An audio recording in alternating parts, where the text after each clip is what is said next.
Welcome back to my channel. My name is King Sam, and inspiration can come from anywhere. I was scrolling through TikTok the other day and I came across this video, and the video is short and it looks so good, but the animation techniques can be applied to a wide range of animations that you want to do. So I'm going to show you guys how to recreate it in this video. The easiest way to contact me is my Journey My Emotion Design community. I'll be going live with them this Friday so that I can answer their questions, any suggestions, and just get to know a lot of you guys that are joining the community newly. So join it, it's going to be amazing. Like, share, and subscribe if the video helps you in another way. Let's jump right in the video now. So what I just did here was that I just created these layers in After Effects here, and for this my hello that is down here, I just converted the text into shapes. So you can just do that. Let's use this is not a sign. And once you left click here, go down to create, you can see create shapes from text. So after I just got my hello layer down, I just converted all of them to shapes.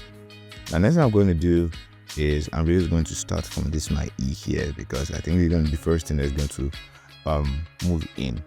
Now I'm going to open up my position, and I'm going to make a keyframe on my position and just move it down to 15 frames here. I'm coming back here. Let's open this up again. Open up content, open up E, open up this smaller E inside here, and I'm going to make a keyframe on my path here. I'll move this down here. So what I'm going to do now is I'm just going to come up here, and I'm just going to select these two buttons. First, these 2 points here. I'm just going to move it down and make it smaller. I'm just going to do the same thing here. Let's make it smaller. Now I can just take this part here, and I'm just going to move it inward to here. And I can just select this and just move it inward also. Okay, some points that are still sticking out. Okay, going to my position here. Let's zoom out. This is my position here. I'm just going to drag this outside like this. Now I'm going to come to the middle here. I'm going to copy this. I'm going to paste it here. And finally, I'm just coming to the end. Let's say somewhere around 2 here. I'm going to paste it here also. Now I'm going to come back here, and what I'm going to do is I'm just going to select this again, and I'm just going to move it up a little bit. So let's see here. Now I can select everything here. I can hit F9 to use these. Now for our position here, double my graph editor like this, and I'm just going to drag it in. Okay, so now let's open our graph editor here, and for this one here, we're going to drag it inside, and for this one here also, we're just going to drag it inside.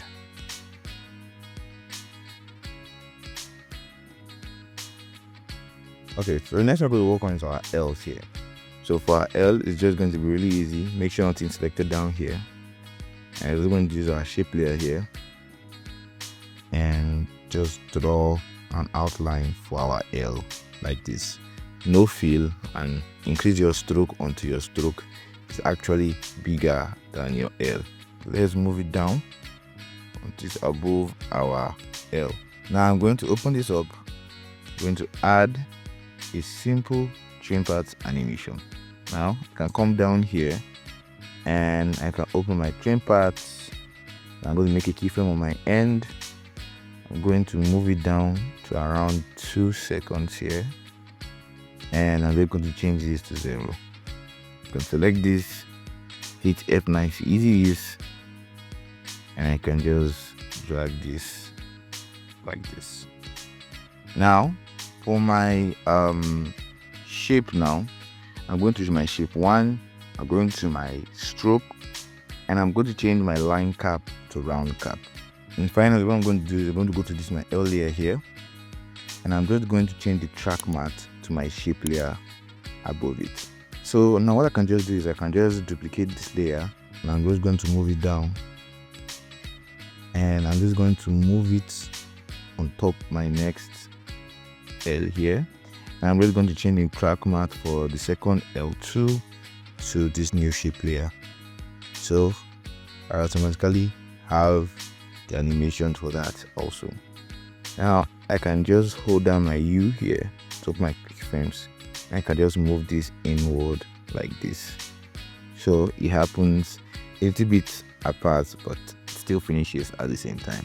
I just come down to my O here, and I'm just going to open my position for my O. I'm going to open up my opacity for the O. And what I'm going to do is I'm just going to come down here, keep on my position, and I'm just going to move this down here. And for this beginning position here, I'm just going to shift it downward like this.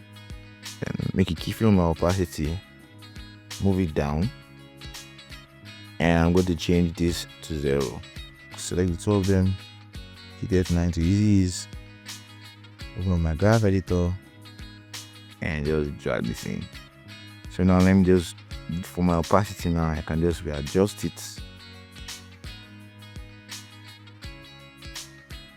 Now for my H here, come to this place, going to open my path, make a keyframe, move it down, then open your position, make another keyframe, and you can just move it down.